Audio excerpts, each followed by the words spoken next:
Halo teman-teman, jumpa lagi di channel Oldboy Story.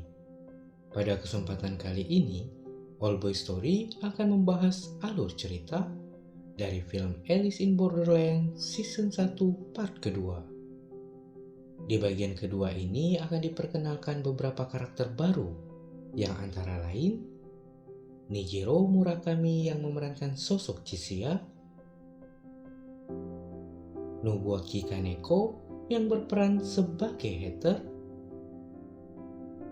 Sho Aoyagi yang memerankan sosok Aguni, Ayaka Miyoshi yang berperan sebagai An, Aya Asahina yang memerankan sosok Kuina, Riisan Naka yang berperan sebagai Mira,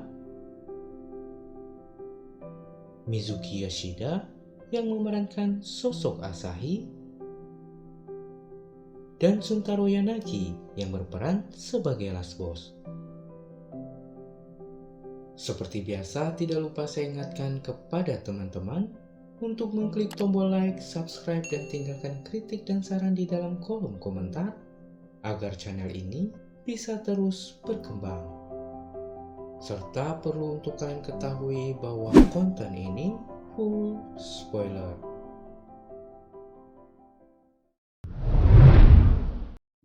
Melanjutkan alur cerita dari kisah sebelumnya, Arisu dan Usagi yang tidak kunjung menemukan tempat bernama Beach, lantas mulai putus asa.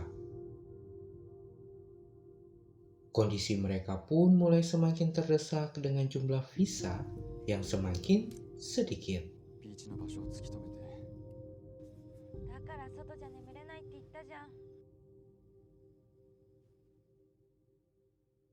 Hingga suatu malam, Arisu dan Usagi yang mencoba membuntuti sekelompok orang akhirnya berhasil membawa mereka ke tempat tersebut. Setibanya di sana, mereka berdua tiba-tiba disergap serta dibuat pingsan dan baru tersadar di keesokan harinya, yang mana kini telah berada di sebuah ruangan bersama sekelompok orang yang tidak dikenal. ここに来たら Sekarang Arisu dan Usagi akhirnya sadar bahwa Beach bukanlah tempat perlindungan seperti yang mereka bayangkan. Tempat tersebut tidak lebih dari sebuah organisasi yang dibangun oleh sekelompok pemain yang memiliki akses senjata dan menekan para pemain lain yang menjadi anggotanya untuk mengumpulkan semua jenis kartu lewat permainan yang mereka menangkan. Sadar bahwa nyawanya kini terancam, mereka berdua pun akhirnya memutuskan untuk ikut dan bergabung sebagai anggota. 水道は雨水を利用している。 Di tempat yang penuh akan wanita cantik berpakaian minim tersebut, juga tampak terlihat sosok Chishia yang sebelumnya sempat bertemu dengan Arisu di sebuah permainan yang sama-sama mereka ikuti.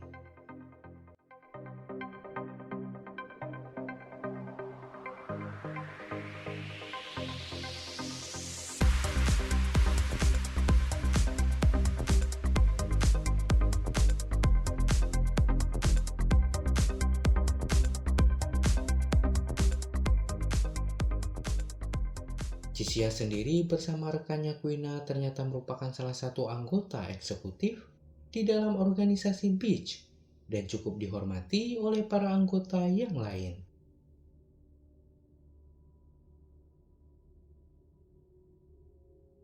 Singkat cerita, permainan pertama Arisu sebagai anggota dari organisasi Beach kini dimulai. Sebagai anggota baru, pemuda itu menjalani tes yang diawasi oleh salah satu anggota eksekutif bernama An. 頑張って。 Dalam permainan bola lampu dengan tingkat kesulitan 4 wajik itu, Arisu lantas bertemu kembali dengan Takuma yang ternyata juga menjadi anggota dari organisasi Beach. Kepandaian Arisu tentu saja membuatnya berhasil memenangkan permainan meskipun salah satu peserta pada akhirnya harus tewas karena tersengat oleh listrik.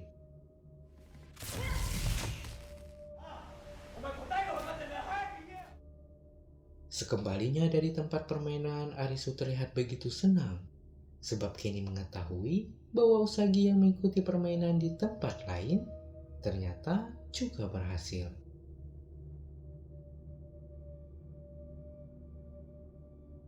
Saat mereka sedang berbincang, suasana pun kemudian terganggu dengan kedatangan para militan dari organisasi Beach yang dikepalai langsung oleh Aguni. Sebagai anggota yang dipercayakan untuk memegang senjata, membuat para militan seringkali bertindak arogan dan bertingkah semaunya. Tanpa rasa bersalah, mereka kini berniat membawa Usagi agar bisa menikmati tubuh wanita itu. Arisu tentu saja tidak tinggal diam. Dengan berani dirinya mencoba melindungi Usagi. Beruntung, Arisu dan Usagi akhirnya terselamatkan oleh kedatangan Hatter yang merupakan pimpinan tertinggi dari organisasi Beach. Arisu pun kemudian diundang secara langsung oleh Hatter untuk mengikuti pertemuan dari para anggota eksekutif yang membahas mengenai kartu 10 hati, di mana sampai sekarang belum juga berhasil mereka dapatkan.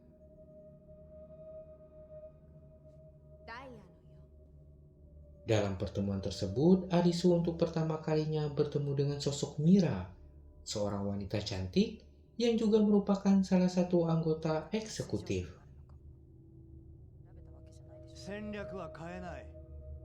Mira sendiri terlihat sangat tidak bersahabat dan berulang kali mengungkit mengenai kartu 7 hati yang telah Arisu dapatkan.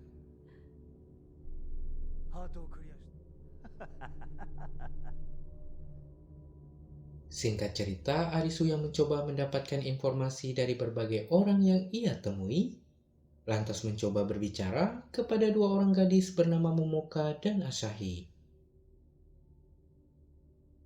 Tetapi tidak seperti orang lain, mereka berdua tampak menghindar dan selalu menjaga jarak.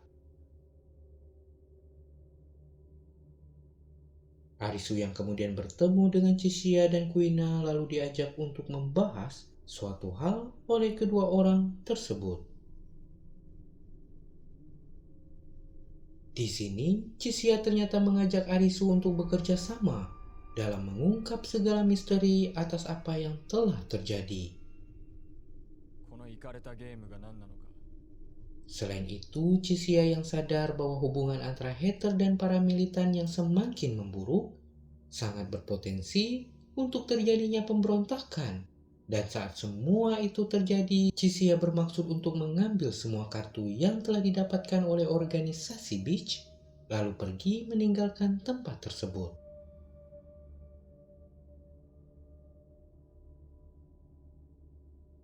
Prediksi Chishia itu nyatanya benar-benar terjadi. Di keesokan harinya, Hatter ditemukan telah tewas dengan sebuah peluru yang bersarang di dadanya.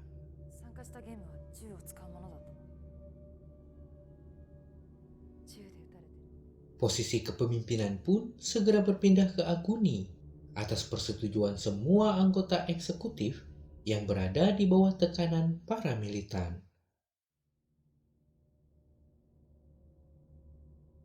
Ketika Aguni tengah berpidato di depan seluruh anggota organisasi Beach, Arisu dan Chishia memanfaatkan kesempatan tersebut untuk menyusup ke dalam Royal Suite yang merupakan tempat di mana semua kartu telah dikumpulkan tersimpan. Sayangnya, brankas yang dibuka Arisu ternyata salah, dan yang lebih buruk lagi, pemuda itu pun akhirnya tertangkap oleh para militan. Setelah dipukuli hingga babak belur, Arisu lantas disekap di dalam sebuah kamar dengan kondisi tubuh yang terikat.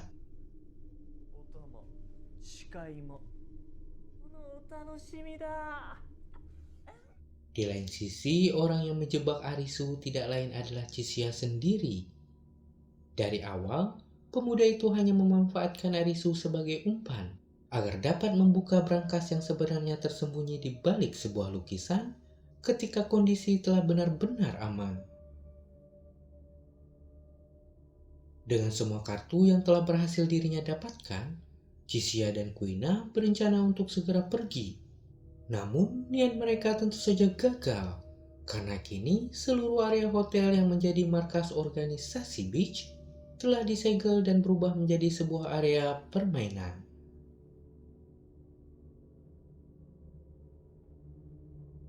Semua orang sekarang nampak panik dan segera berkumpul di lobi hotel sebagai titik awal dari permainan. Adapun tingkat kesulitan dari permainan yang diikuti oleh seluruh anggota organisasi Beach tersebut adalah 10 hati, yang merupakan satu-satunya kartu angka yang belum didapatkan oleh mereka. Tujuan dari permainan pemburuan penyihir itu adalah untuk menemukan orang yang membunuh sosok Momoka yang kini telah membujur kaku di lobi hotel dengan sebuah pisau yang tertancap di dadanya.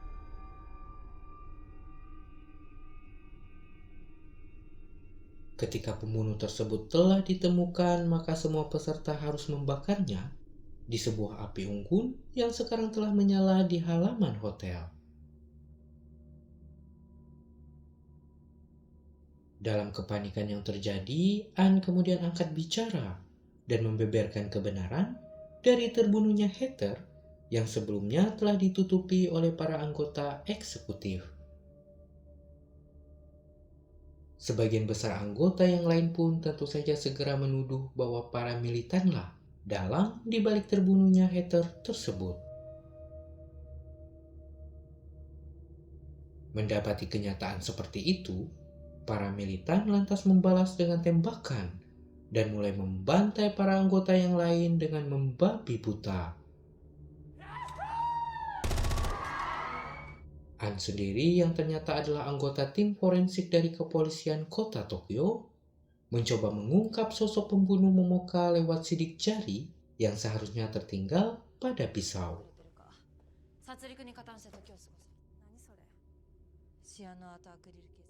Namun usaha An tersebut hampir saja gagal karena kehadiran sosok Last Boss yang merupakan salah satu anggota eksekutif dan bawahan Aguni yang setia.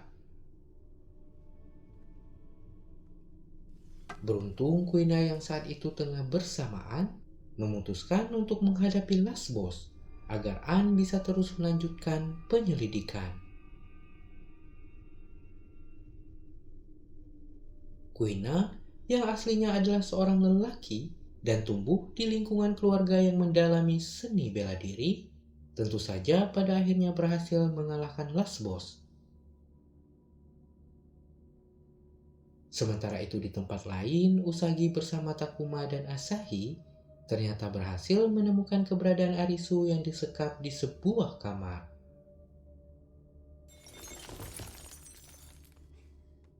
Setelah menyerahkan satu-satunya smartphone yang masih tersisa agar Arisu terdaftar menjadi peserta permainan, mereka bertiga pun segera menjelaskan akan masalah yang sedang terjadi. Menyadari bahwa semua yang terjadi tidak bisa lagi layak disebut sebagai sebuah kebetulan, di sini Arisu mulai curiga akan adanya penyusup yang dikirim oleh master permainan di antara anggota organisasi Beach. Arisu yang telah disekap cukup lama tentu memberikannya alibi bahwa dirinya bukanlah pembunuh Momoka.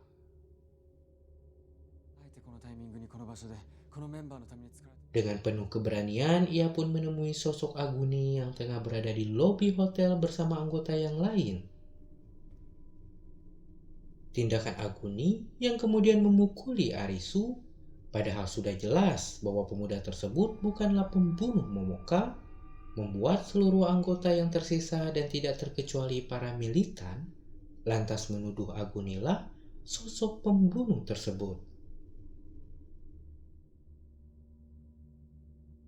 Keadaan yang begitu tegang kemudian dicairkan oleh pernyataan Arisu yang menyebutkan bahwa bukanlah Aguni sosok pembunuh Momoka. 自己嫌悪 Adapun orang yang dibunuh oleh Aguni adalah Heather, sementara Momoka sendiri sebenarnya telah bunuh diri.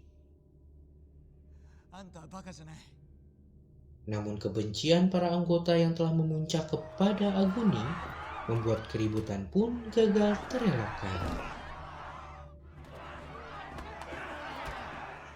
Satu-satunya hal yang berhasil menghentikan itu semua adalah Asahi, lewat teriakannya yang mengakui bahwa Momoka dan dirinya lah sosok penyusup yang dikirimkan oleh master permainan. Setelah menyebutkan hal tersebut, Asahi tentu saja seketika tewas oleh tembakan laser yang menembus kepalanya.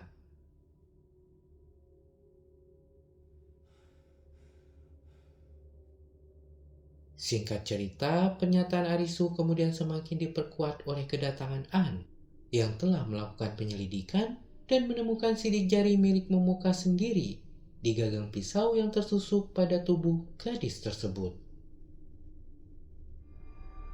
Tetapi lagi-lagi keadaan menjadi kacau oleh kemunculan Niragi yang ternyata masih hidup setelah sebelumnya dikalahkan oleh Chisia di atap gedung hotel.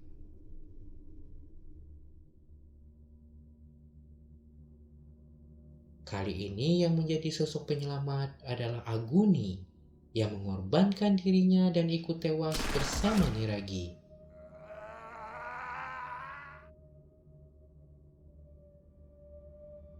Setelah jasad Momoka dibakar ke dalam api unggun, permainan pun segera berakhir.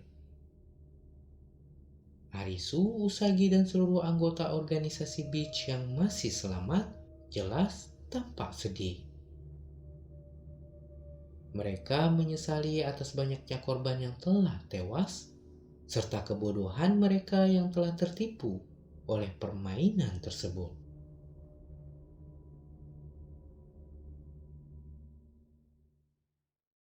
Sampai di sini, film pun berlanjut ke beberapa hari kemudian, di mana Arisu yang sebelumnya mengambil smartphone milik Asahi menyadari tempat persembunyian para master permainan lewat rekaman video yang diambil oleh gadis itu. Ternyata jumlah mereka sangat banyak dan tampaknya begitu menikmati tewasnya banyak orang akibat permainan yang mereka ciptakan.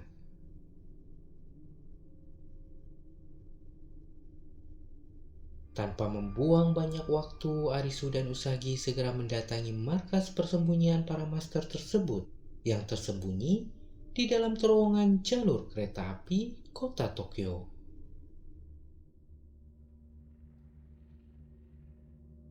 Namun setibanya di sana mereka dibuat kaget karena orang-orang yang dianggap sebagai master permainan ternyata semuanya telah terbunuh.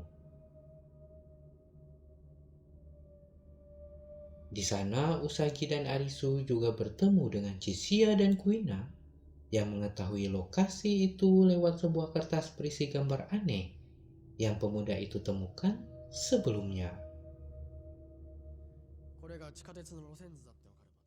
Kembali ke Arisu dan yang lain, kini mereka mendapati seluruh monitor yang ada di sana tiba-tiba menyala dan menampilkan sosok Mira yang ternyata adalah master permainan yang sebenarnya.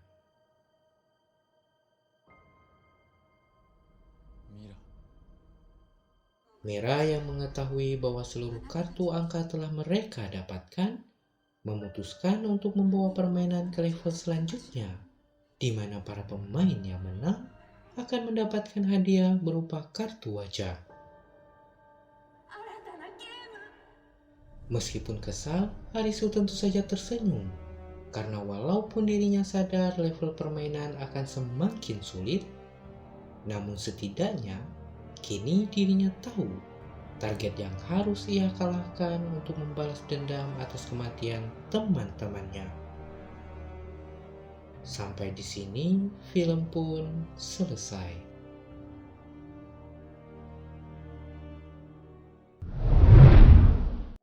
Oke teman-teman, itulah tadi alur cerita dari film Alice in Borderland season 1 yang pastinya akan sangat dinantikan kelanjutan dari season 2 berikutnya. Terima kasih karena telah menonton dan menyimak. Sampai bertemu kembali di video Oldboy Story selanjutnya. Bye-bye.